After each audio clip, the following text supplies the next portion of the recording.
che in premessa voglio dirlo, questo caso è emerso in maniera seria, in maniera concreta, grazie anche all'aiuto e al supporto dei colleghi di Latina, di Roma e Lazio, perché questi lavoratori hanno nel corso del 2023 inizio 2024 hanno girovagato per l'Italia e hanno incontrato la CGIL a Latina attraverso il sindacato di strada che fa la FLAI CGIL, e avevano il contatto di Afrit Kaur con la quale si sono messi in contatto, e Afrit immediatamente dopo ci ha girato questo caso e siamo intervenuti tempestivamente in loco, io e Danilo Maggiore, del segretario generale della FLAI di Treviso. Siamo intervenuti direttamente in loco per cominciare i primi colloqui con questi lavoratori che non parlano italiano,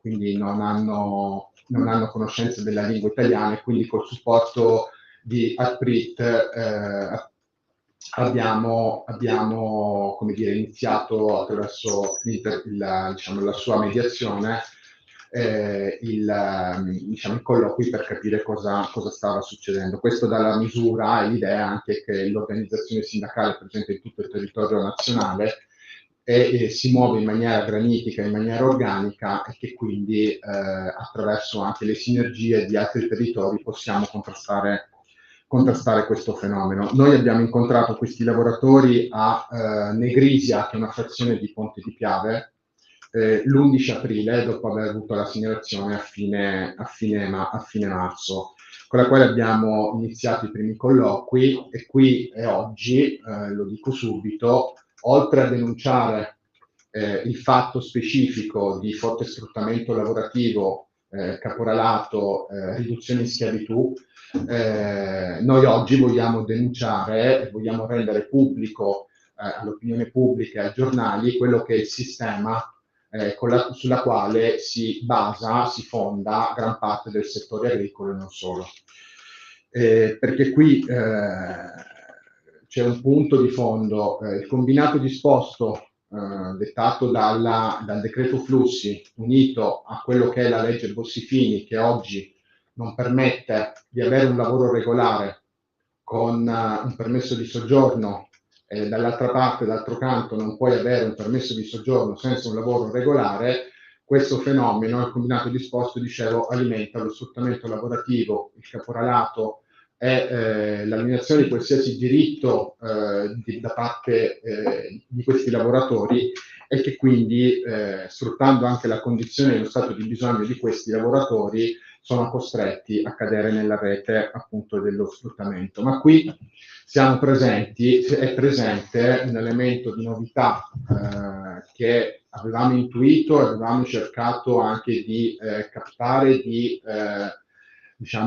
rendere noto, ma oggi è emerso con tutta la sua drammaticità il fatto che siamo presente un fenomeno transnazionale nella compravendita di nulla osta tra Italia, in questo caso India.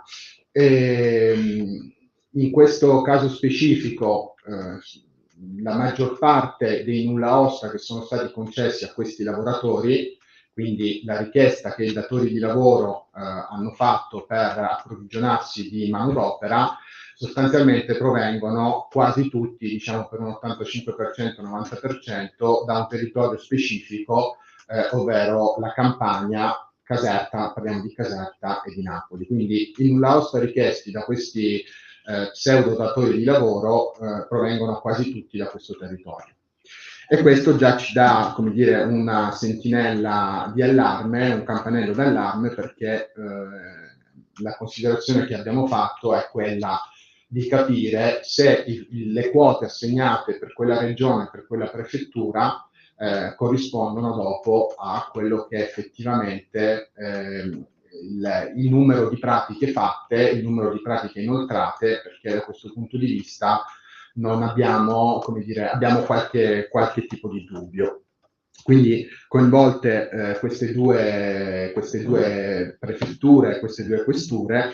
L'altro elemento, insomma, che ci dà la misura è il fatto che da una verifica fatta rispetto alle aziende che hanno chiesto il nulla osta, la maggior parte, quasi tutte queste aziende non hanno nessuna consistenza dal punto di vista proprio aziendale.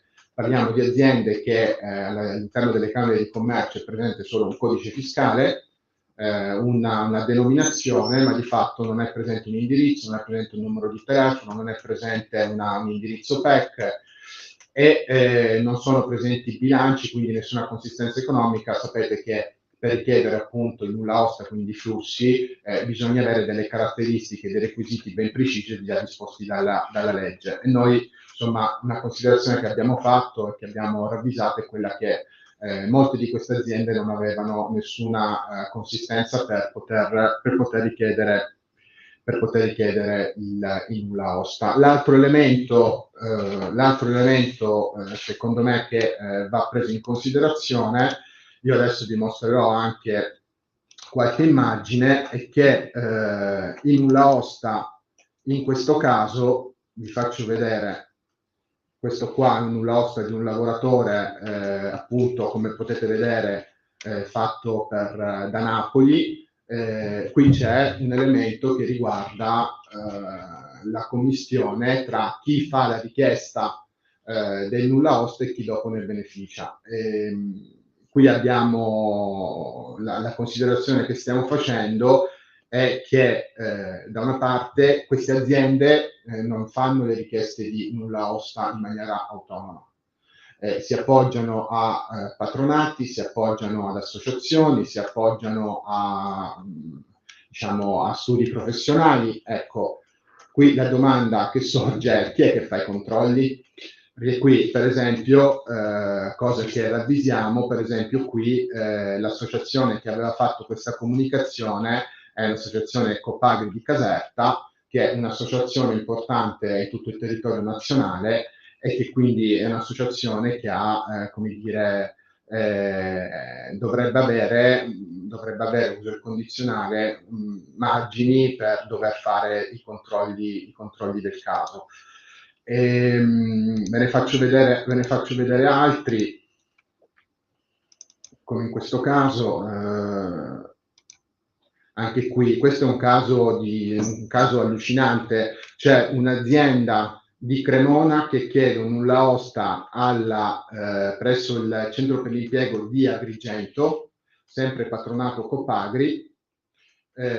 Poi si va a guardare l'azienda a Isola della Scala in provincia di Verona e dopo dichiara che lavorerà presso la ditta ad Aragona, ad Agrigento, cioè Isola della Scala, Cremona e Agrigento. Anche qui è un turbinio di situazioni nella quale la chiarezza di dove andrà questo lavoratore, da chi dovrà essere accolto e dove alloggerà e lavorerà, mi pare abbastanza torbida come situazione. Quindi da questo punto di vista c'è, come dire, una catena che insomma si autoalimenta rispetto a questo mercato transnazionale. Perché il terzo elemento che vorrei portare alla vostra attenzione è che una volta giunti questi nulla osta presso le ambasciate, in questo caso quella di Nuova Delhi in India, comincia la compravendita di questi nulla osta. Questi lavoratori, per venire in Italia, quindi beneficiare del nulla osta, arrivare sul territorio nazionale, hanno pagato delle cifre che vanno dagli 8 ai 10 ai 12 mila euro. Quindi questo è il prezzo che hanno dovuto pagare per il nulla osta, il nulla osta, il visto e l'ingresso in Italia. E questi lavoratori hanno venduto la propria casa, hanno ipotecato i propri beni, i propri terreni. Chi faceva l'agricoltore aveva un pezzo di terra, lo ha ipotecato, lo ha venduto, a qualcuno ha venduto gli animali, molti hanno dovuto fare un prestito a tassi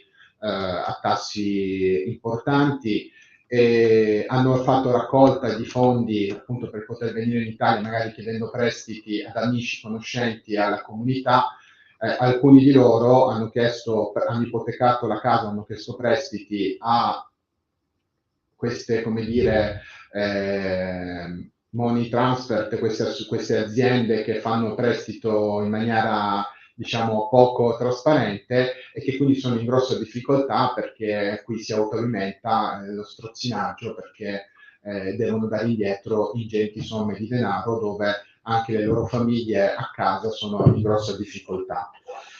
E quindi anche qui c'è un dramma nel dramma che questi lavoratori stanno vivendo. C'è da dire che queste agenzie che fanno compravendita di nulla osta sono presenti sui social, fanno tranquillamente pubblicità sui social come TikTok, per esempio, che è quello più usato, dove promettono appunto condizioni di vita occidentali nel nostro territorio. Dopodiché di fatto, una volta incassata la somma, una volta consegnato il nulla osta, spariscono e quindi non sono più riconducibili. Questi lavoratori sono arrivati in Italia nel corso del 2023,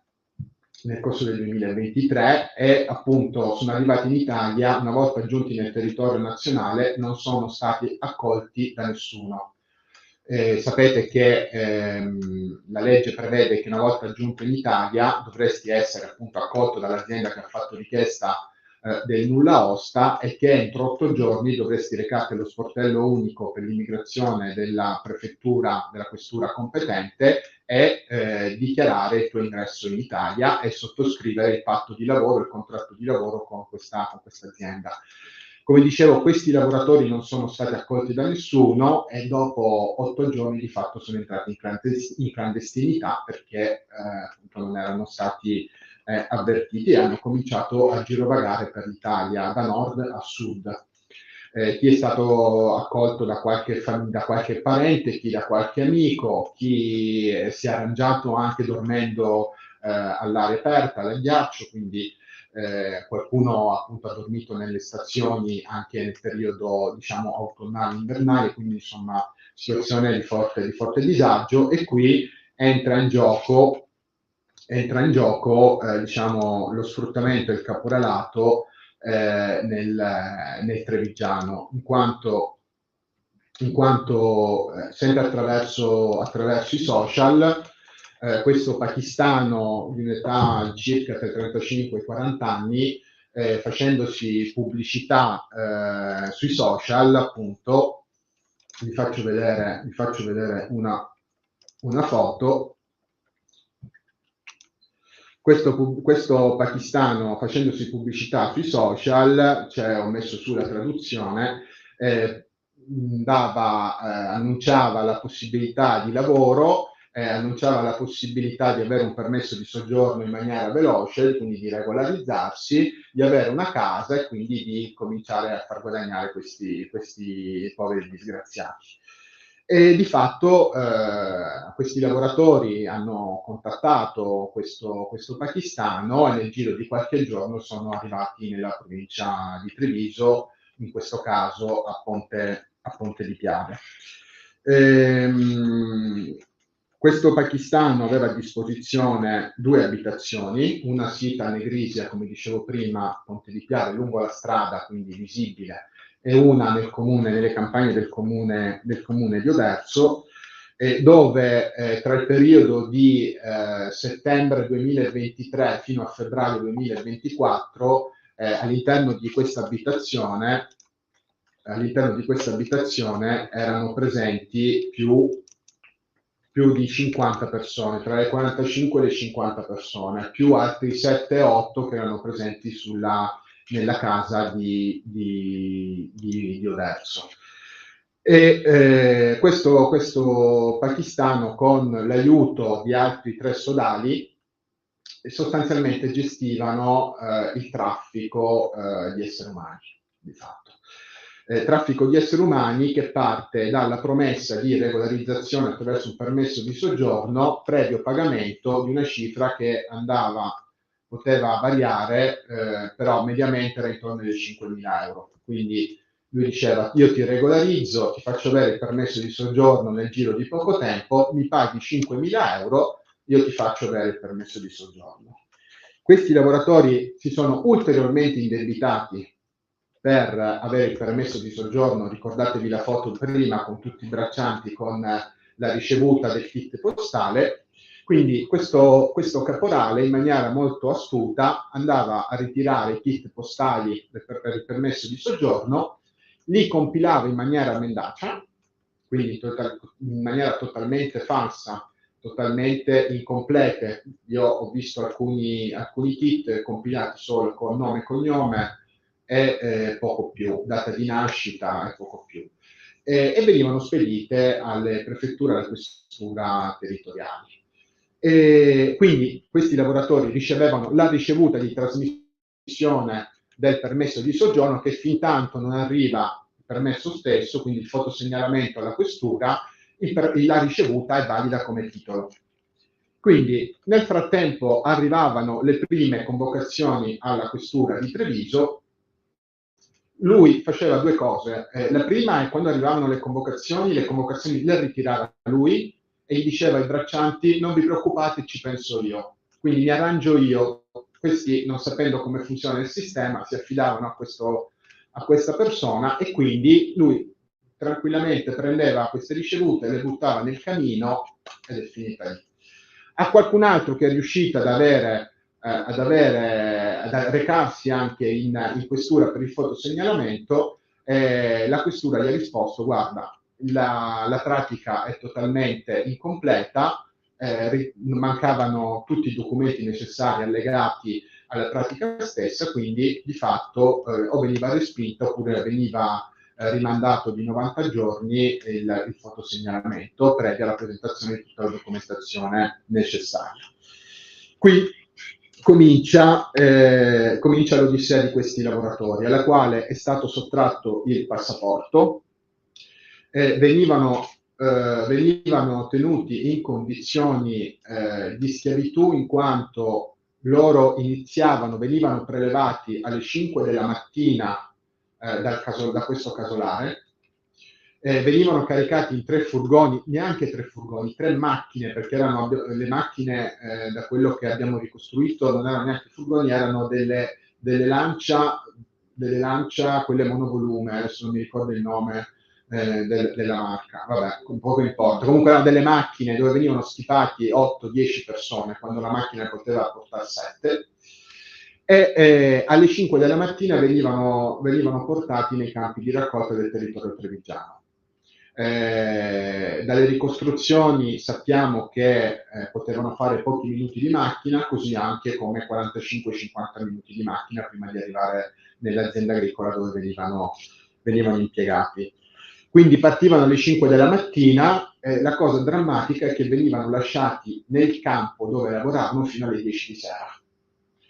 Loro finivano di lavorare intorno alle 7 del pomeriggio della sera, 6:30, 7, e venivano lasciati in campo perché il caporale li andava a recuperare tra le 9:30 e le 10 della sera. Quindi loro restavano lì ad aspettare, e quest'inverno loro stavano lì in campo a scaldarsi accendendosi un fuoco, aspettando che il caporale li andasse a recuperare la sera.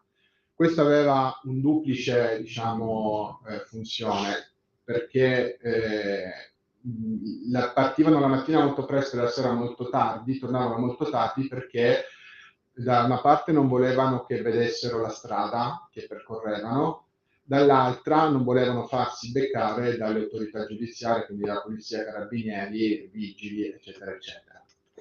E che quindi insomma venivano lasciati in campo fino a quell'ora lì con qualsiasi condizione meteorologica, freddo, neve, pioggia, eccetera, eccetera. Non avevano la possibilità di poter mangiare, perché la sera, arrivando molto tardi, non riuscivano neanche a prepararsi il pranzo per il giorno dopo. La pausa era di mezz'ora tassativa. E una cosa raccapricciante è che questo casolare era privo di corrente, non c'era il gas per riscaldare, non avevano l'acqua calda, avevano solo acqua fredda da un rubinetto. Quindi molti di loro nel corso di questi mesi si sono ammalati di bronchite, stando al freddo, lavandosi con l'acqua fredda, si ammalavano nel momento in cui si ammalavano o andavano a lavorare lo stesso oppure venivano buttati fuori di casa. Testimonianze ci dicono che alcuni di loro, anche nel cuore della notte, sono stati presi, valigie buttate fuori dalla finestra e accompagnati con violenza fuori dalla casa. E chi aveva, appunto, si ammalava, non venivano date medicine, non veniva consegnato nessun farmaco e quindi eri costretto, sotto questa minaccia, ad andare a lavorare in qualsiasi condizione. Abbiamo raccolto la testimonianza di uno di loro che nei mesi scorsi è stato morso da un rettile. Queste sono le condizioni della sua gamba. Queste sono le condizioni, non è stato portato né da un dottore, non è stato dato nessun antibiotico e quindi ha vissuto e sta vivendo adesso, per fortuna, stiamo cercando di curarlo. Per fortuna non era una vipera velenosa, perché se fosse stata una vipera velenosa ci sarebbe rimasto secco. Però è un rettile che gli ha creato questa ferita e questa infezione che ha tuttora in corso.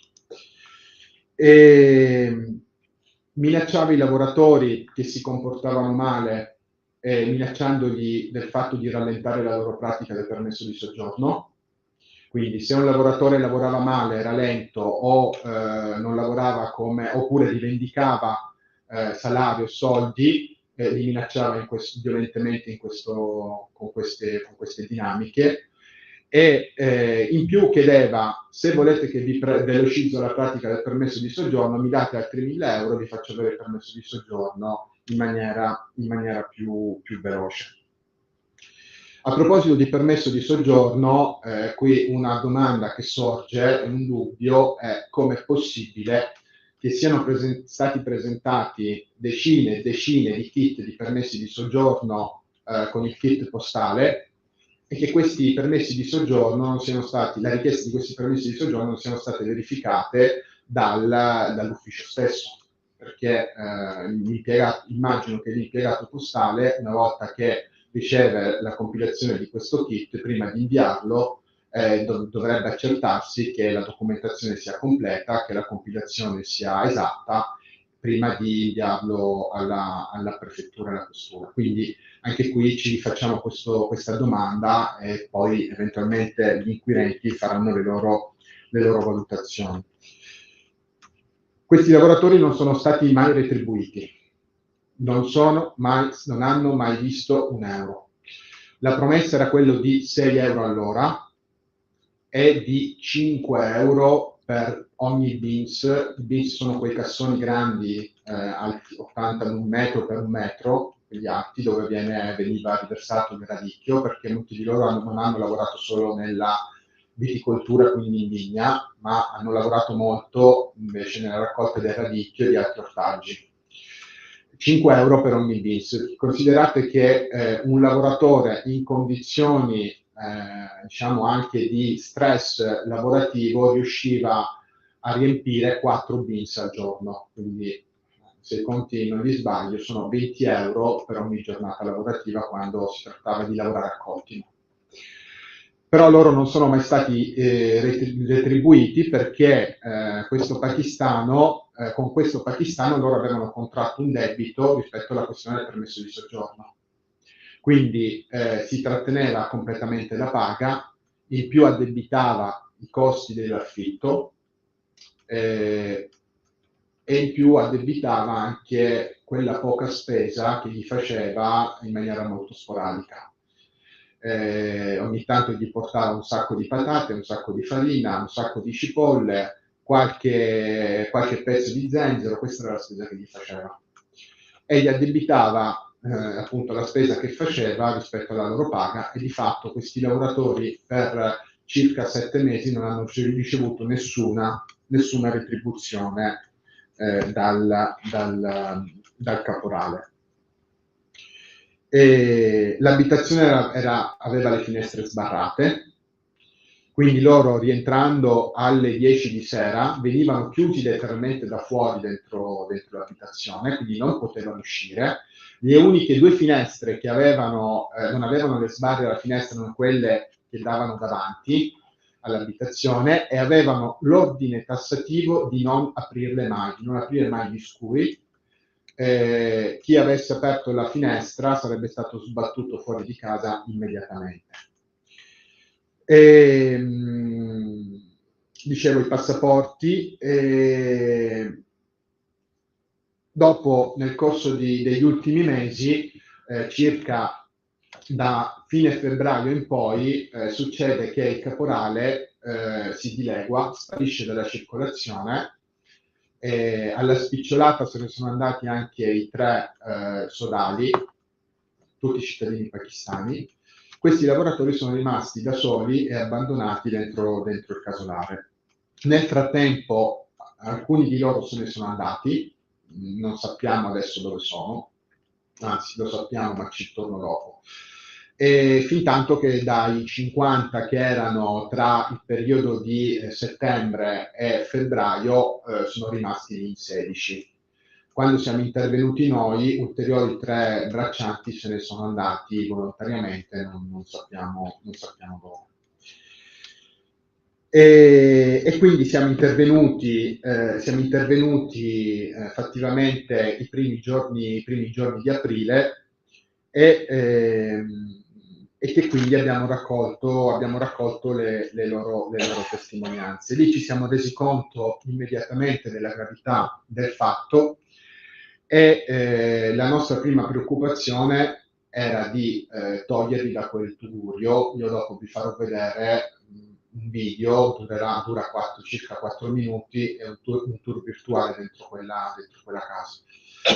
E la prima preoccupazione era di toglierli appunto da quella casa in condizioni veramente indecenti, privi di qualsiasi requisito dal punto di vista proprio di dignità e dal punto di vista proprio della salubrità proprio del luogo. Lì devo dire che immediatamente ci siamo attivati contattando il progetto Navigare. Il progetto Navigare lo voglio sottolineare perché qualcuno di voi, dei giornalisti, non so chi, ha scritto che è un progetto della FLAI CGIL. Non è un progetto della FLAI CGIL. Navigare è un network a capo della Regione Veneto, dove ci sono degli ATS, quindi delle cooperative coordinate appunto dal network che si occupano di tratta, di sfruttamento lavorativo e caporalato. Devo dire che Navigare si è attivata immediatamente, ma qua abbiamo riscontrato un problema grandissimo, perché Navigare non era in grado di assorbire 13 persone nell'immediato, quindi tra la presa in carico, cioè tra segnalazione e la presa in carico è trascorso 1 mese e mezzo, perché appunto Navigare, non avendo la possibilità di ricollocare in situazioni protette questi lavoratori, sono stati ricollocati da spicciolata, ovvero prima un gruppo di 3, poi un gruppo di 5, poi un gruppo di 2, però adesso ormai da 1 mese sono in situazione protetta da parte di Navigare, che ripeto ringrazio infinitamente per il supporto che ci stanno dando e che hanno dato a questa situazione. Con Navigare il 6 di maggio abbiamo richiesto e abbiamo effettuato un incontro con la prefettura di Treviso. Noi abbiamo chiesto l'incontro il venerdì, il prefetto, che ringrazio di questo, ci ha risposto nel giro di qualche ora e ci ha convocato per il lunedì. Il lunedì abbiamo fatto questa riunione in prefettura dove abbiamo spiegato il caso, però dopo quell'incontro la prefettura non ci ha più dato ritorno, non ci ha dato feedback, anche se li ho contattati più volte, gli ho scritto delle mail, fermo restando che il prefetto ci ha detto che non era in grado di accogliere in strutture messe a disposizione dalla prefettura questi lavoratori, però insomma gli abbiamo chiesto anche un intervento dal punto di vista della regolarizzazione di questi lavoratori, perché avevano bisogno. Oggi sono tutti irregolari, perché ancora oggi non hanno permesso di soggiorno, e quindi di cercare di velocizzare la regolarizzazione di questi braccianti. E quindi dopo però l'incontro del 6 di maggio non abbiamo più avuto un'interlocuzione diretta con il prefetto, quindi insomma la cosa era risaputa non solo alla prefettura ma anche alla sindaca Paola Roma di Ponte di Piave, con la quale lo stesso giorno abbiamo avuto un incontro nel pomeriggio presso la sede comunale di Ponte di Piave. Succede anche che nella notte del 16 e il 17 di maggio, tra il 16 e il 17 di maggio, capita l'alluvione e questi lavoratori si trovano con 15 cm di acqua in casa. Adesso fa questo breve video per rendervi l'idea. Avevano l'acqua in casa e quindi l'urgenza di tirarli fuori era ancora più impellente rispetto a prima, tenendo in considerazione che, ripeto, erano senza luce, senza acqua e senza gas. Qui sono in una casa. Questa è la casa dove vivevano loro. Okay. Questa è la casa dove vivevano loro, dove hanno vissuto fino a sostanzialmente fine maggio. Quindi, e qui, insomma, noi abbiamo chiesto l'intervento anche della Protezione Civile, che sono andati in loco per dargli dei sacchi, perché in quel periodo lì le condizioni meteo erano molto avverse. Gli abbiamo chiesto alla Protezione Civile di poter andare lì e di dargli almeno dei sacchi, perché loro hanno pulito immediatamente casa, però sono andati con l'idrovore, la Protezione Civile gli ha fornito dei sacchi per evitare che dalla porta entrasse l'acqua, però ecco, quelle erano le condizioni nella quali si trovavano. E questa è la casa dove vivevano, questa è la cucina, e come vi dicevo prima, le condizioni erano veramente, veramente degradanti e privi di qualsiasi requisito minimo di salubrità del luogo. In questa casa hanno vissuto anche in 50, 10-12 per ogni camera. Dopo vedrete i materassi accatastati dove appunto venivano messi a dormire. Questa è l'unica finestra che non ha le sbarre, il resto tutte le altre finestre sono sbarrate, che quindi hanno proprio le griglie, le grate per non fare entrare e uscire. Quindi un solo bagno dove non c'era praticamente acqua, perché l'acqua ce l'avevano solo in cucina, perché la pressione non permetteva di avere l'acqua anche al primo piano. E questa casa qui è sulla via principale? Questa qua è via Ponte San Romano 55, lungo la strada statale di Negrizia. Quindi... Abbandonata o di proprietà? Allora, questa casa è di proprietà, è di proprietà di un marocchino che vive in Germania. E quindi probabilmente era subaffittata non so quante volte, e quindi non so chi pagasse in affitto, però evidentemente qualcuno pagava forse un affitto, però insomma non sappiamo chi fosse, però di fatto, facendo una misura catastale, insomma, riusciranno sicuramente a individuare chi era il proprietario reale di questa abitazione. Quindi adesso di sopra, dove ci sono le camere, una parte delle camere, insomma, vedrete quelle che sono le condizioni. Poi c'è una seconda abitazione che vi dico è messa peggio di questa, a Oderzo, dove viveva in parte anche il caporale allora, il caporale non viveva su questa casa, ma alcuni suoi sodali ogni tanto si fermavano a dormire lì, avevano una stanza solo per loro, chiusa a chiave. Quindi queste sono le condizioni.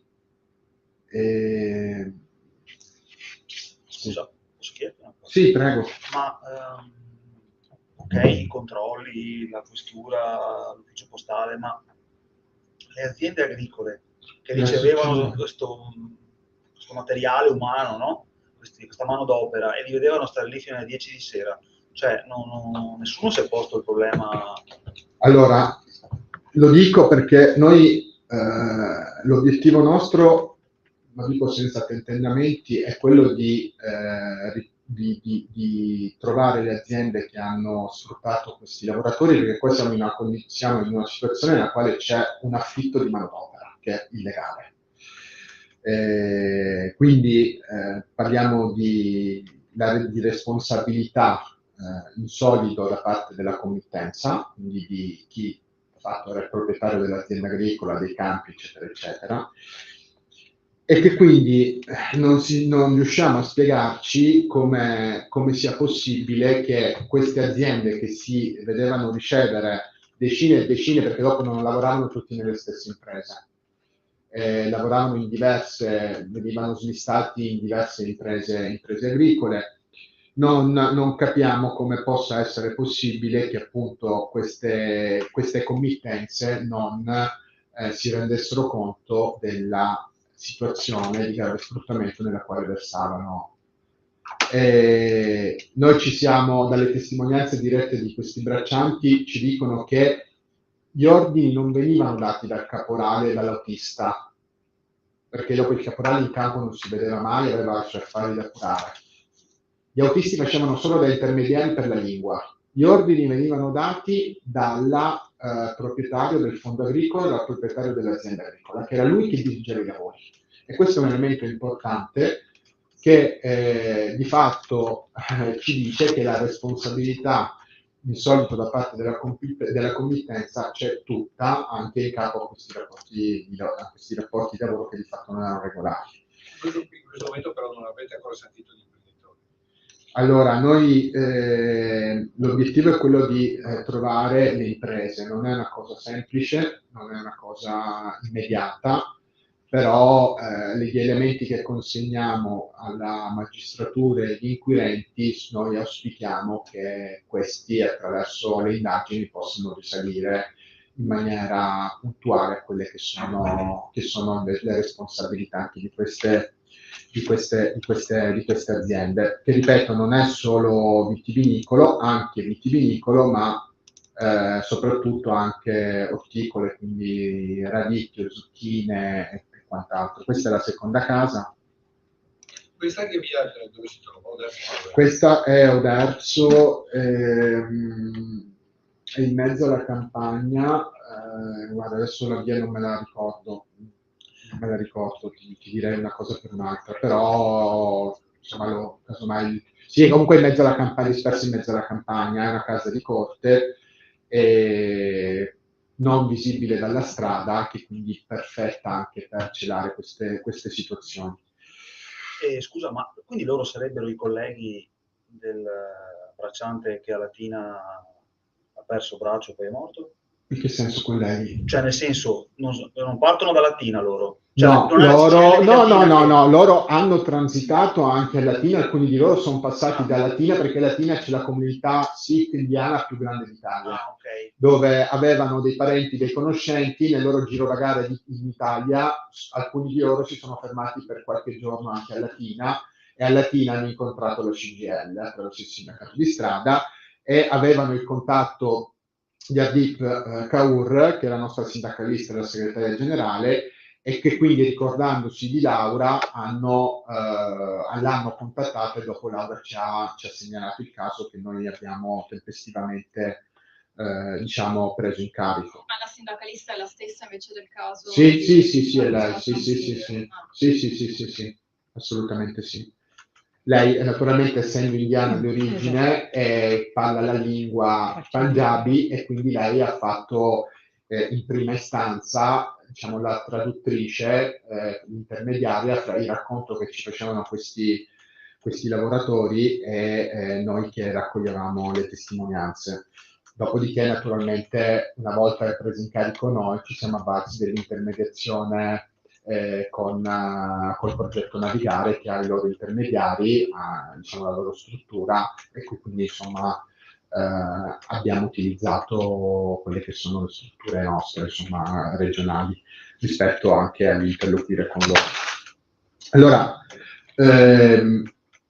dicevo, noi qua abbiamo in presenza un caso veramente di specie rispetto a quello che è il sistema sulla quale non voglio dire tutto, ma buona parte del settore agricolo si basa. Allora, ieri c'è stato un intervento degli organi ispettivi sempre a Treviso. Io voglio ricordare un'altra cosa, perché magari ce lo siamo dimenticati. Nel 2021, sempre a Cessalto, in provincia di Treviso, noi abbiamo avuto 20 pakistani, sempre assolati da un pakistano, che sono stati malmenati, presi a bastonate e abbandonati in mezzo a una strada, sempre in provincia di Treviso. Senza contare magari gli altri casi minori che magari non hanno risalto mediatico, ma che dopo magari Danilo vi può raccontare. Abbiamo avuto 2 casi, uno l'altro ieri e uno 2 sabati fa in provincia di Verona, a Legnago. Sempre lo stesso fenomeno. Quindi diciamo, possiamo dire tranquillamente che i contorni di queste vicende ormai si sono allargate a macchia d'olio e se fino all'anno scorso noi attraverso l'Osservatorio Placido Rizzotto, di cui a settembre-ottobre presenteremo la 7ª edizione, potevamo tranquillamente dire che gli invisibili, gli sfruttati in queste condizioni servili nei nostri territori potevano essere censiti intorno alle 5.500 persone. Negli ultimi 2 anni questo numero è aumentato in maniera esponenziale, frutto anche, diciamo, come dicevo prima, delle norme che lo alimentano, perché gli ultimi decreti flussi, di fatto, con l'allargamento delle maglie per soddisfare il bisogno di manodopera e conseguentemente, insomma, in maniera inversamente proporzionale, i controlli che sono diminuiti, di fatto con la legge Bossi-Fini, che nessuno ad oggi, dopo 30 anni, si è preso la briga di andare a modificare e cancellare, di fatto questo è il sistema che alimenta lo sfruttamento nel settore agricolo, ma non solo, perché ci sono tanti altri settori coinvolti da queste situazioni, e che di fatto proliferano nella nostra regione e in Italia. C'è un sistema transnazionale e per affrontare questo fenomeno non lo si può fare in maniera sporadica, in maniera diciamo non organizzata, ma occorre prendere intanto consapevolezza rispetto a questo, perché non possiamo voltare lo sguardo da altre parti, come magari un pezzo di politica vuole dire che sono fenomeni da rilegare solo alla sporadicità o occasionali. No. Se nel giro di 48 ore abbiamo trovato già attraverso le attività ispettive 50-60 braccianti sfruttati, se facessimo una ricerca molto puntuale attraverso l'incrocio anche delle banche dati, ci renderemmo conto di quanto invece il fenomeno sia ampio e organizzato. Perché qui gli anelli di congiunzione sono molti. Noi stiamo facendo anche delle proposte, perché io devo dirvi anche un'altra cosa. Noi non le si può affrontare questa situazione a livello centrale solo con le norme annunciate dal governo, che per carità le cogliamo favorevolmente, però oltre agli annunci occorre passare ai fatti.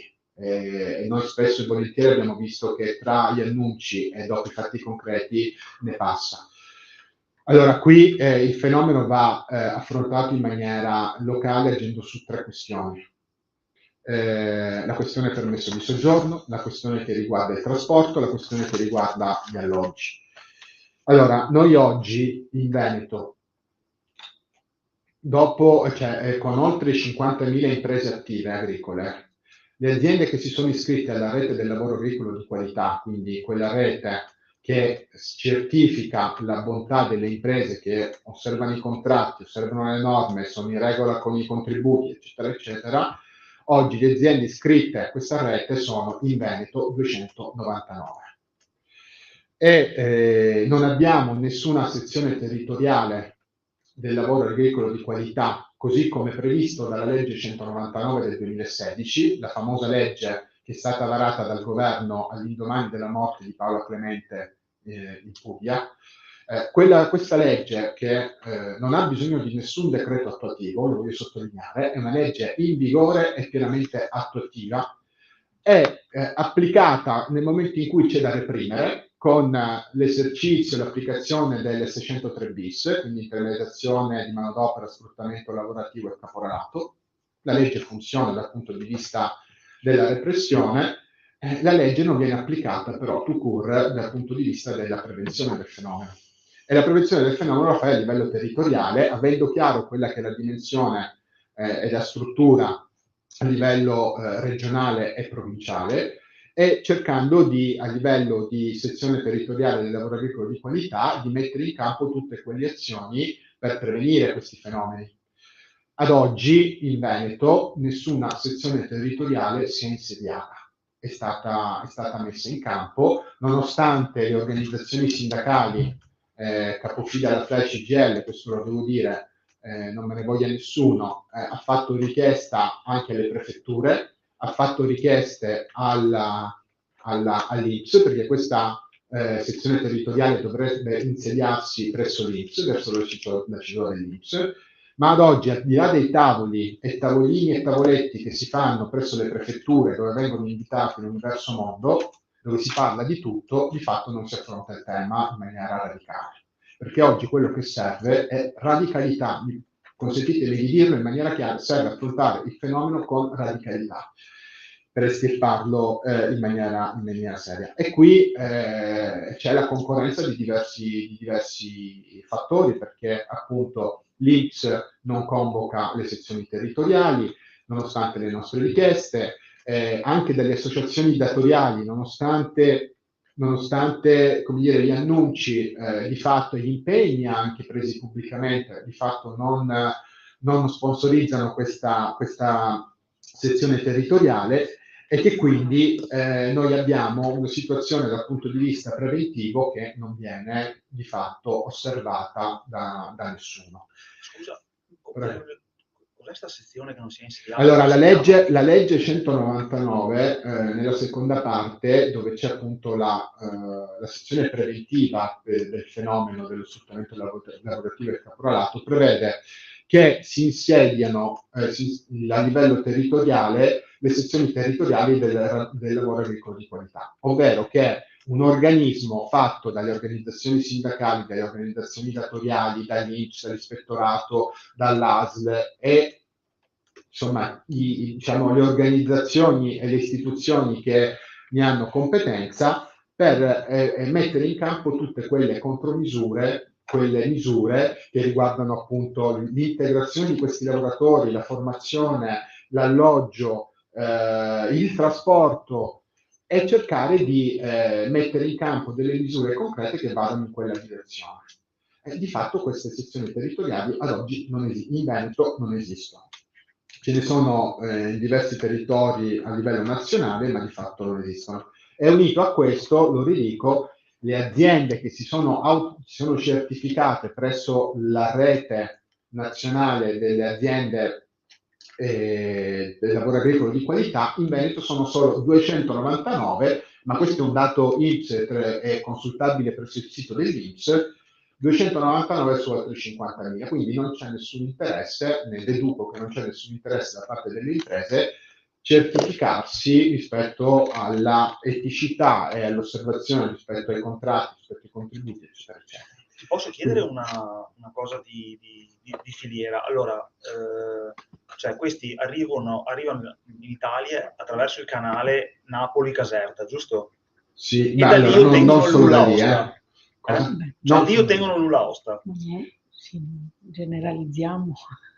No, allora, questo allora, su Repubblica l'altro giorno, qualche giorno fa, c'era un bell'articolo che analizzava questa cosa. Allora, nel caso di specie, questo qui dei 14 più i 50 totali, eccetera, eccetera, come ho detto all'inizio, carte alla mano, non è che lo dice Mattei, lo dice carte alla mano, avendo avuto l'opportunità di vedere il nulla osta, la maggior parte, anzi quasi tutti, diciamo l'85% dei nulla osta che avevano in mano questi lavoratori che hanno acquistato in India sono provenienti tutti dal territorio campano. Ok, da lì perché vengono qua? Cioè, Ma chi li manda qua? ma Chi loro, li richiede da lì? loro sono le aziende che Le li aziende. richiedono. Ma le aziende, Le aziende a sono chi li chiedono? le aziende sono aziende di tutto il territorio nazionale, aziende campane, aziende laziali, aziende che sono a Verona, Cioè, quindi l'azienda Radicchio o Derzo chiede manodopera, sì, giusto? ma non lo farà, però deve farlo alla prefettura di Treviso, naturalmente. Poi lì c'è il click day, con il click dove praticamente chi arriva prima si prende le quote, no? Ma questa è un'altra storia. Ma no, perché proprio non capisco come fanno ad arrivare qua dal punto di vista pratico da Caserta, cioè l'azienda ha bisogno di Ma personale. loro non A chi arrivano si a casa, rivolge? no, loro non arrivano a casa, allora loro arrivano con un visto e atterrano a Malpensa, Sì. a Linate, atterrano a Ciampino, a Fiumicino, scusate. Nel momento in cui arrivano in Italia, Sì. l'azienda che ne ha fatto richiesta deve andare all'aeroporto con il suo bel cartellino e recuperare il lavoratore. Ma l'azienda che ne ha fatto richiesta è di Caserta o di Oderzo? No, le aziende che in questo caso che ne hanno fatto richieste sono in giro per l'Italia, la maggior parte di Napoli e Caserta. Ok. Le aziende sono tutte di quel territorio lì, vanno che non vanno a recuperare i lavoratori nel momento in cui arrivano. E come fanno a venire? Perché vengono qua? Ma perché, come ti dicevo prima, dopo, nel momento in cui tu arrivi nel territorio nazionale e non vieni accolto da nessuno, da qualche parte devi andare pur dormire, da qualche parte devi pure andare a mangiare. E si muovono in Italia con i contatti che hanno. Alcuni sono andati a Mantova, alcuni sono andati a Verona, altri sono andati a Latina, altri si sono spostati in Puglia. Questi si sono mossi in base a dove avevano un contatto, un amico, un conoscente, un familiare che poteva dargli per qualche giorno, per qualche settimana un alloggio. Quindi si sono sparpagliati in tutto il territorio nazionale. Dopodiché, attraverso i canali social, hanno avuto questo contatto con il pakistano in provincia di Treviso, perché i canali social sono visibili in tutto il mondo e quindi loro hanno visto che c'era questa opportunità di andare a Treviso con questa pubblicità di questo pakistano e sono venuti a Treviso. Di fatto. Ma questa attività, naturalmente, rendiamoci conto, noi la stiamo fotografando nel periodo tra la metà del 2023 e il 2024, ma è un'attività che insomma andava avanti da diversi mesi, da diversi anni, quindi non è che è una cosa messa in piedi oggi, è una cosa che stava in piedi già da diversi anni. Se posso dire una cosa. Fantastico. Sì, nel senso che questo è un sistema, esiste una domanda, altrimenti non ci sarebbe l'offerta. E l'abbiamo visto durante il periodo della pandemia, in cui improvvisamente il settore primario ha avuto il problema di chi andava a fare la raccolta, perché tutte queste persone invisibili non potevano più girare né di mattina alle 5 né di sera alle 10. Ce lo ricordiamo che è stata avviata una specie di sanatoria in quel periodo perché bisognava rispondere a questo problema. Il problema era che questi invisibili non potevano, se avessero circolato in quel periodo, sarebbero diventati visibili. E il settore primario non aveva più chi gli faceva la raccolta. Quindi è un sistema radicato nel processo produttivo del nostro paese a tutte le latitudini. Questo è il tema e la radicalità di cui parlava Giosuè, che va affrontata. Non è il caso sporadico, la mela marcia che si vuol far credere ogni volta che succede un caso di questo tipo. Non sono casi isolati, sono la punta dell'iceberg di un sistema che, ripeto, attraversa tutto il modello produttivo del nostro paese. E invece per quel che riguarda i prodotti si parte da settembre, quindi vendemmia, immagino colline del Prosecco, giusto? Vendemmia nel territorio di Ponte di Piave Verso, non colline del Prosecco, e poi ortofrutta, quindi produzioni orticole, sempre nel territorio. Quindi radicchio? Radicchio, zucchine, patate, insalate, quindi poi ci fanno di serra anche. Qua vi faccio vedere un'altra. Non prosecco, giusto? No, noi da quello che sappiamo hanno lavorato in campo, quindi parliamo di vigna solo vicino casa, quindi nel territorio di Ponte di Piave o verso. Quindi hanno lavorato in vigna.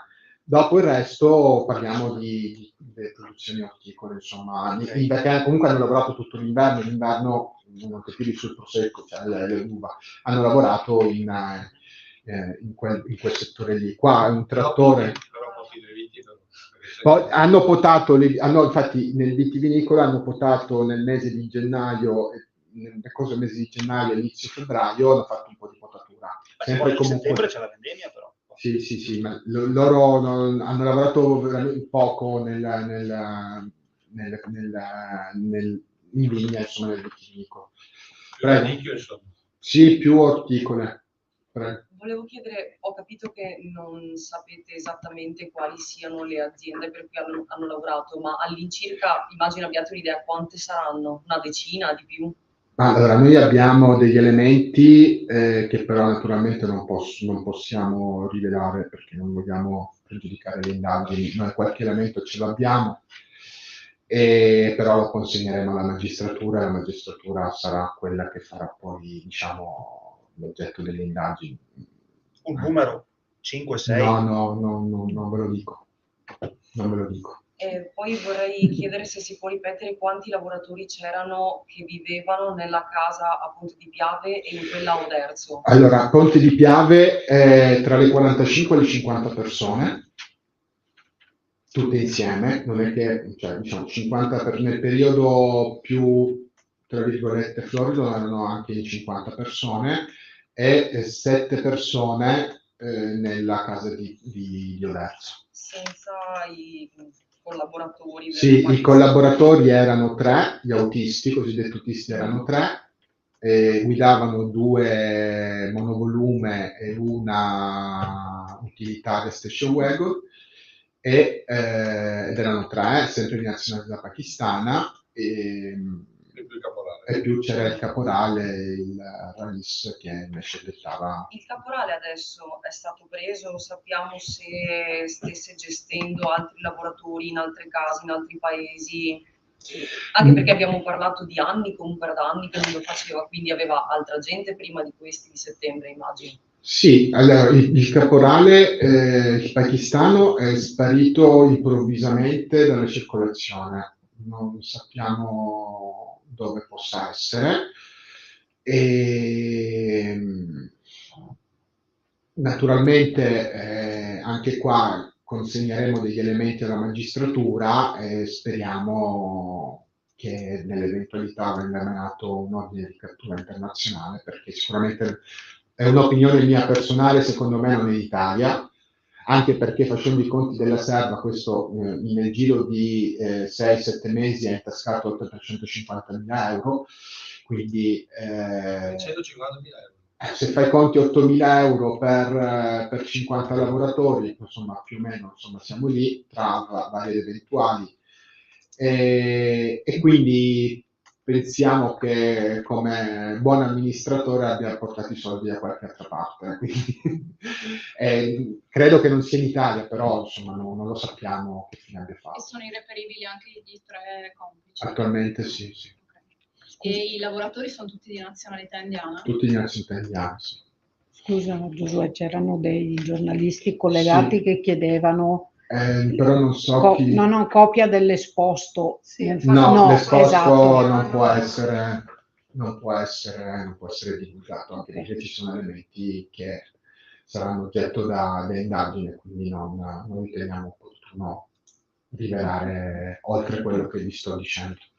Da dove è nato tutto? Cioè, c'è stata una segnalazione, un'evasione? Cioè, da dov'è che è venuta fuori tutta questa storia?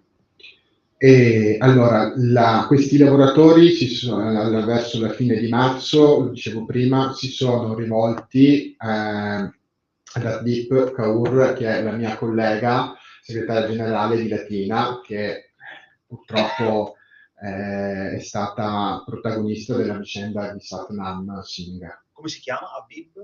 No, Ardip Kaur.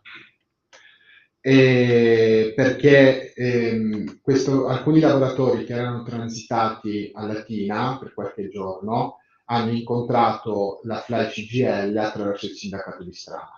E quindi siccome noi quando facciamo il sindacato di strada che viene fatto quotidianamente a Latina, diamo i contatti a questi lavoratori. Loro avevano un contatto di Ardip e Ardip, parlando Punjabi, parlando indiano, hanno contattato lei telefonicamente e un minuto dopo Ardip mi ha chiamato e mi ha detto: guarda che sono venuto a conoscenza di questo fatto, di questa situazione, mi ha girato la posizione dove stavano questi lavoratori, perché loro hanno girato la posizione esatta dove stavano, e io e Danilo, dopo qualche giorno ci siamo organizzati e siamo andati a trovarli a casa. E da lì è partito il racconto, diciamo la situazione. Vi faccio vedere qui, diciamo, è uno degli incontri che abbiamo fatto con loro, e c'è collegata Laura che vedete collegata con il mio iPad, che faceva da interprete nel racconto che mi facevano questi lavoratori. Questo è stato uno dei primissimi incontri che abbiamo fatto.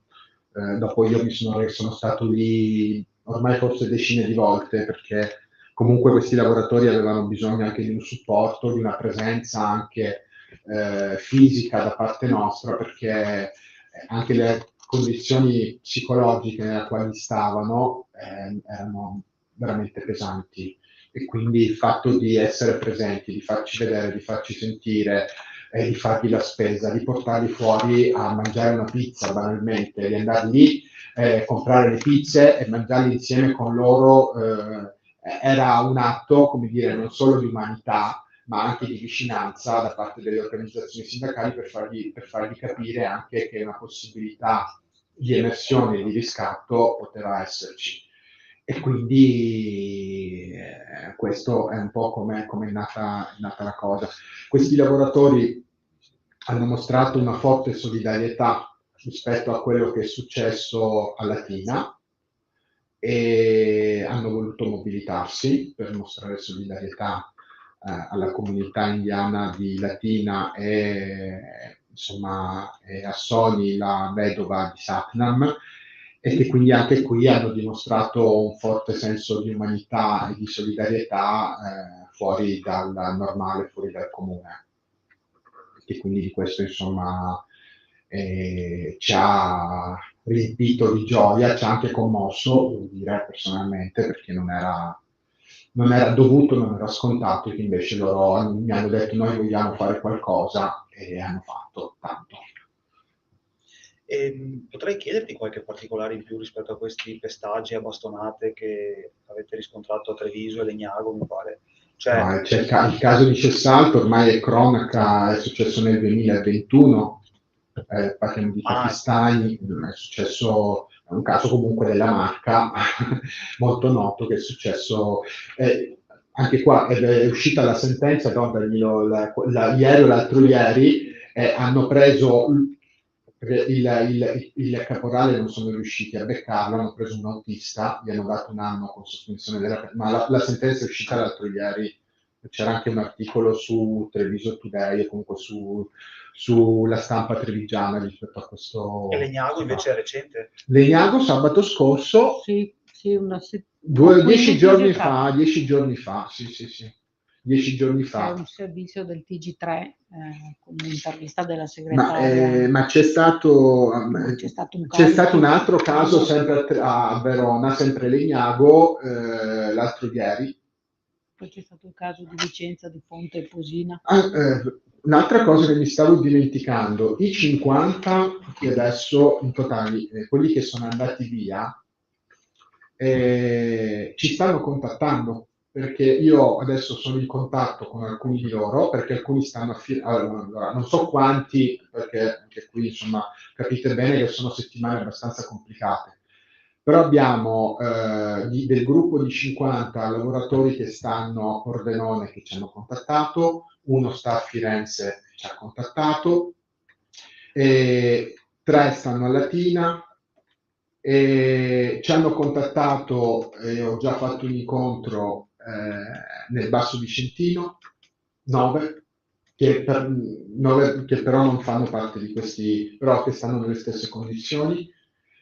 E sabato scorso sono stato contattato e ho già allertato i colleghi di Verona, perché anche lì abbiamo avuto una segnalazione di 4 sempre indiani, e quindi noi adesso ci troviamo come organizzazione sindacale ad affrontare una situazione così complessa e così drammatica, con gli strumenti che sicuramente abbiamo, però andare li incontreremo in situazioni protette questi lavoratori uno a uno. Però capite bene che affrontare anche dal punto di vista legale una situazione di questo genere è veramente complesso, veramente complicato. Io adesso ce l'ho qui, ma ho incontrato un lavoratore nei giorni scorsi, mi ha dato i documenti, mi ha fatto vedere i documenti nella quale era in possesso, ed era nelle condizioni precise di questo gruppo, e che adesso sta lavorando in nero nel volantinaggio, perché questo ho trovato e questo ho, però sempre nulla osta, sempre Caserta, sempre non accolto, eccetera, eccetera, questa storia. Quindi, insomma, se dei due indizi non fanno una prova, ditemi voi. E nella provincia di Venezia invece avete riscontrato situazioni di questo tipo? La provincia di Venezia, soprattutto il Veneto orientale, dove anche lì c'è un triangolo che stiamo studiando e che abbiamo tenuto in forte osservazione, cioè la provincia di Pordenone, quindi Friuli, Veneto orientale, quindi zona di Portogruaro, quella fascia lì, e Treviso, quindi Oderzo. Questi 3 punti in questa fascia qua, diciamo che c'è una forte penetrazione di sfruttamento di illegalità, perché dopo, insomma, sono territori confinanti, adiacenti, e quindi con la mobilità che hanno questi caporali li spostano da un territorio all'altro. Per esempio a Verona è strategica, se pensiamo dal punto di vista della mobilità, perché se è nell'asse nord-sud, quindi Trentino, Emilia-Romagna, ed est-ovest, perché vai a Mantova e poi vai nella zona del Vicentino, eccetera, eccetera. E Verona abbiamo incontrato lavoratori che venivano portati a fare la raccolta delle mele in Trentino, piuttosto che dopo la raccolta degli ortaggi nella zona dell'Isola della Scala, per esempio.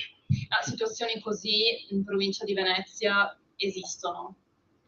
Noi ad oggi non abbiamo depositato nessuna segnalazione rispetto alla provincia specifica di Venezia, per essere onesti, però sappiamo che ci sono. Quello è fuori di dubbio. Però Cioè, vi è arrivata qualche segnalazione? noi ad oggi, allora, di lavoratori che lavorano lì in quelle condizioni, sì, perché come ti spiegavo prima, il triangolo è quello. Dopo, dal saperlo a contestarlo e denunciarlo, non abbiamo ancora elementi per poter fare una denuncia. Non è che possiamo denunciare così. E aderenze con la criminalità organizzata?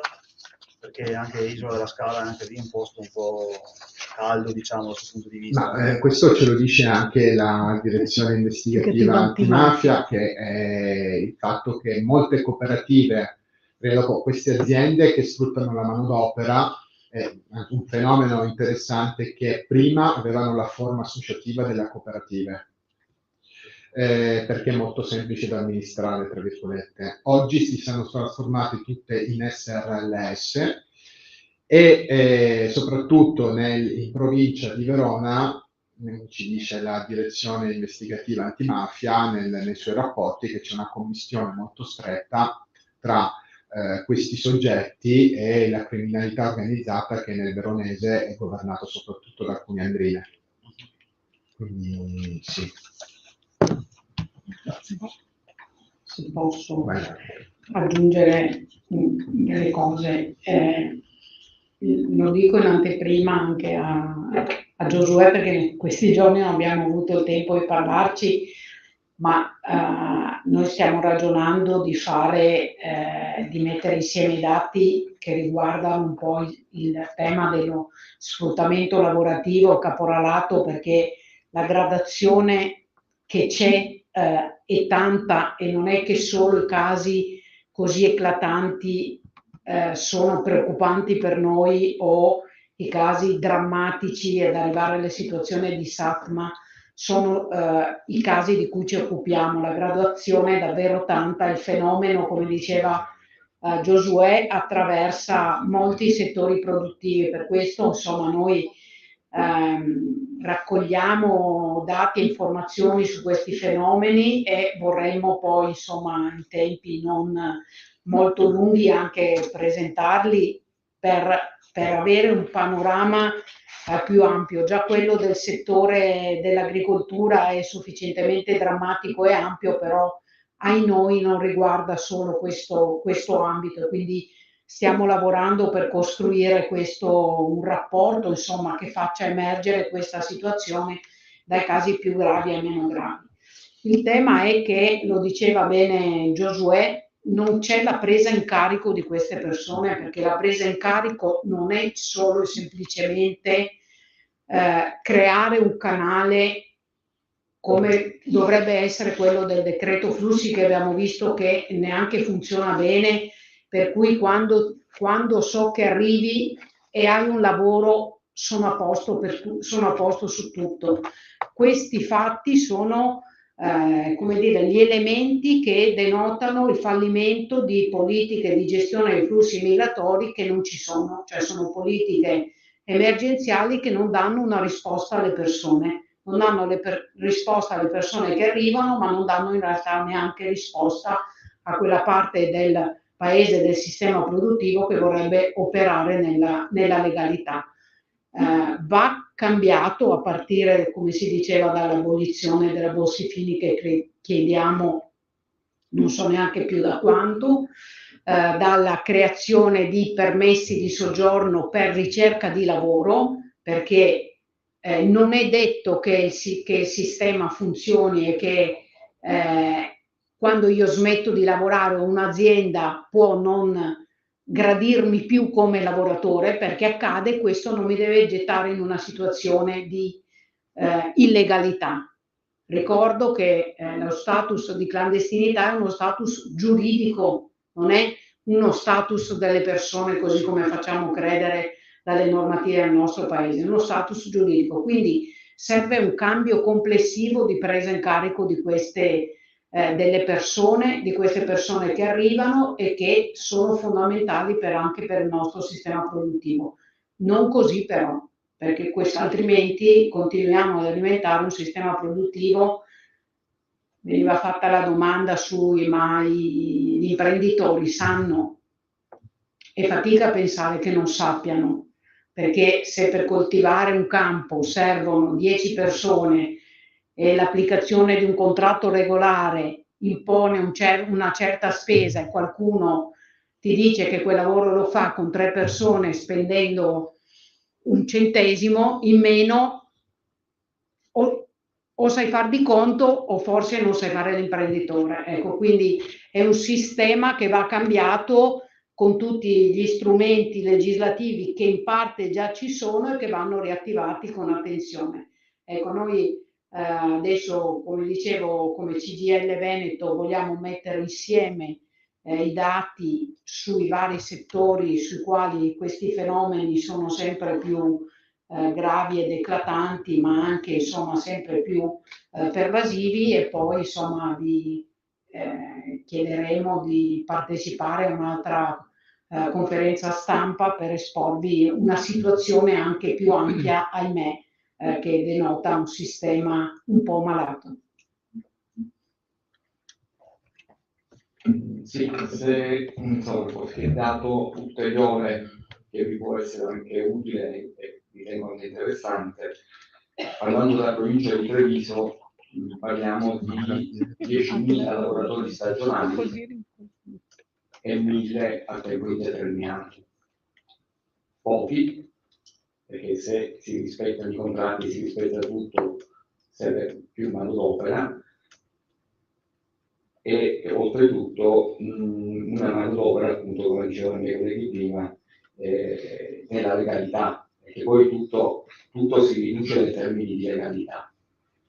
I fatti che abbiamo visto a Latina, ma tutto quello che oggi vediamo presentato qui, dimostrano, sono proprio breve, dimostrano una crudeltà pari al sistema mafioso. Punto. Non è il lavoro nero, mi è pagato qualcosa in meno, facciamo un'avvertenza.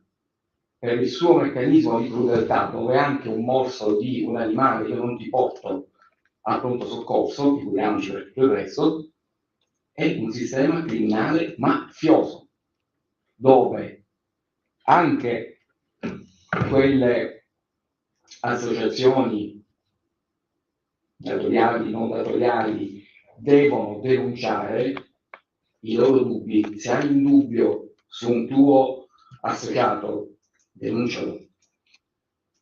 Questo oggi non avviene e non va bene, perché le dimensioni sono quelle che stiamo vedendo oggi del problema del tema, che ripeto, ormai ha raggiunto le dimensioni della crudeltà nei confronti dell'essere umano d'associazione mafiosa. Io volevo darvi volevo fermarmi un attimo anche sulla questione economica. Allora, noi, anche in ottica di prevenzione, c'è un tema che riguarda la congruità della manodopera.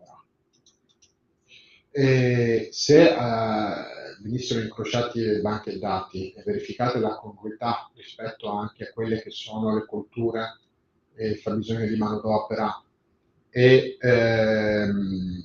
le fatture, tra virgolette, pagate, perché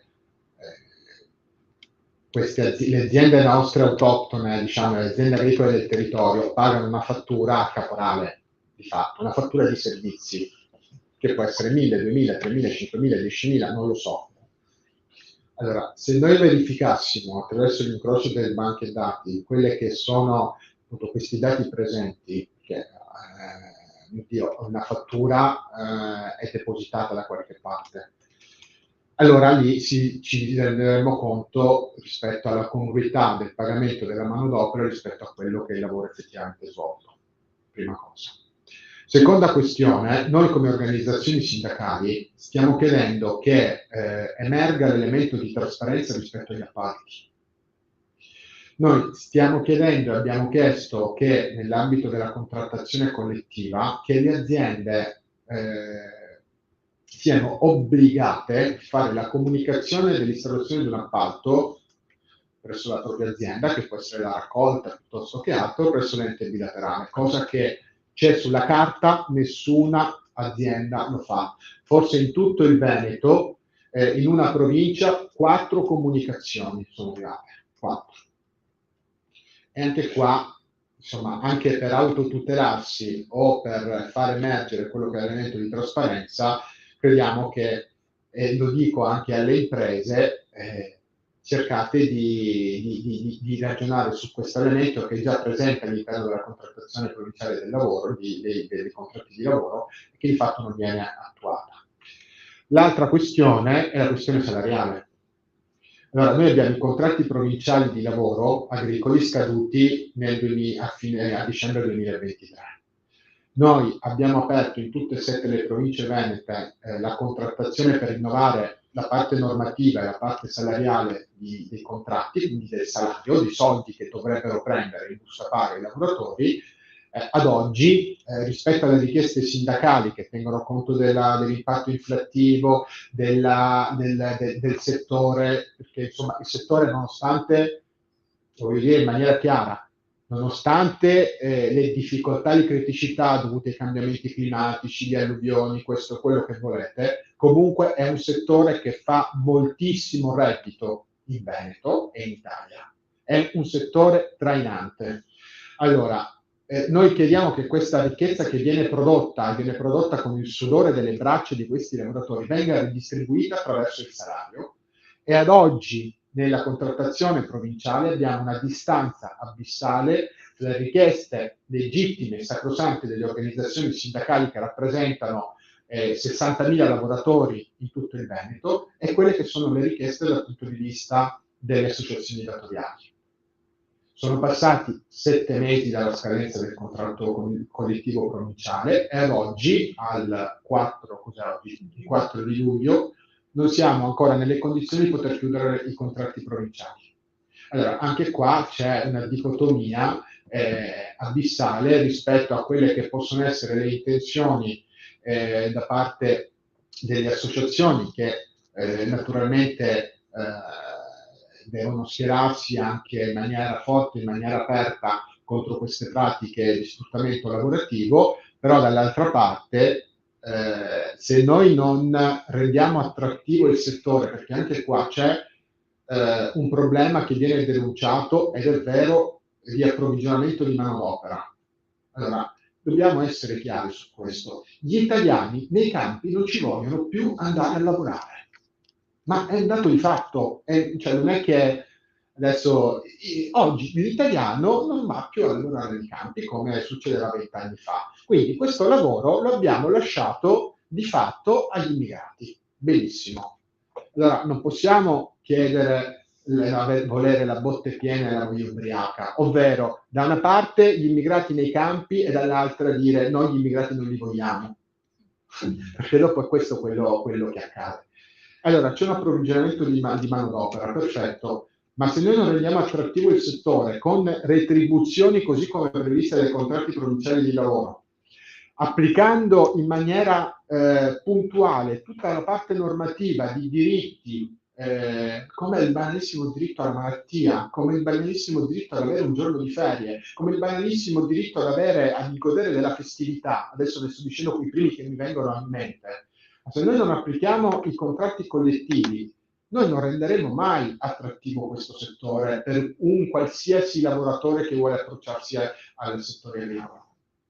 Lo considererà sempre un'occupazione magari saltuaria, ma oggi neanche quello, perché per fortuna il tasso di disoccupazione nei nostri territori è molto basso, quindi non c'è neanche dire vado a fare la stagione perché così almeno per 2 o 3 mesi ho un po' di reddito, ma non c'è neanche questo elemento qui. Quindi è un elemento che è stato completamente demandato alla manodopera migrante. Allora, su questa roba qua bisogna che ci facciamo i conti in maniera, non dico politica, ma in maniera concreta, perché non è una questione che riguarda la destra e la sinistra, anche se il tema delle immigrazioni oggi in Italia è elemento di scontro politico e ideologico. Perché, come dicevo prima, da una parte tu non puoi dire, a meno che l'idea è quella di farli venire in Italia come sta accadendo e di tenerli belli nascosti nei ghetti, nei casolari, che non vengano fuori, che non rompano le scatole. Allora, io credo che l'approccio non possa essere questo e che quindi se vogliamo liberare il settore, ma per il bene comune, per il bene dell'agricoltura, per il bene dei lavoratori, per il bene collettivo, o partiamo dall'assunzione di responsabilità collettiva dove ognuno deve fare la propria parte, ma in maniera seria, non con gli annunci e con i proclami, perché noi degli annunci siamo stanchi, noi adesso, da adesso in poi, ma come abbiamo sempre fatto, non guarderemo in faccia a nessuno, andremo avanti come carri armati e chi c'è da denunciare e da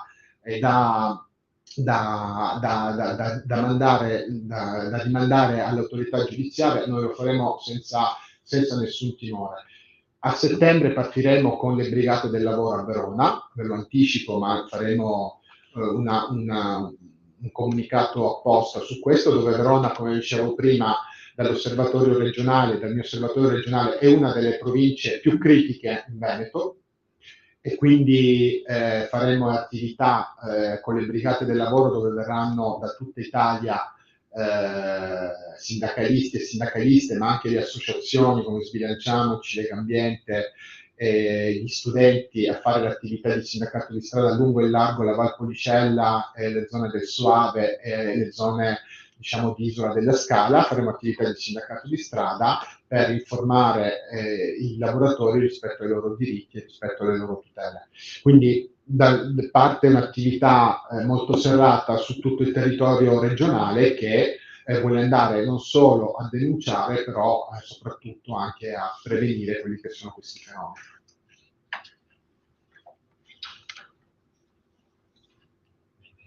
Non so se ci sono domande, perché c'erano collegati qualcuno, nessuna domanda, io... Hanno già chiesto risposta, ma... Ok, perfetto. Se non ci sono domande da parte vostra, io vi ringrazierei e vi terremo aggiornati rispetto a quello che è il tema e il fenomeno.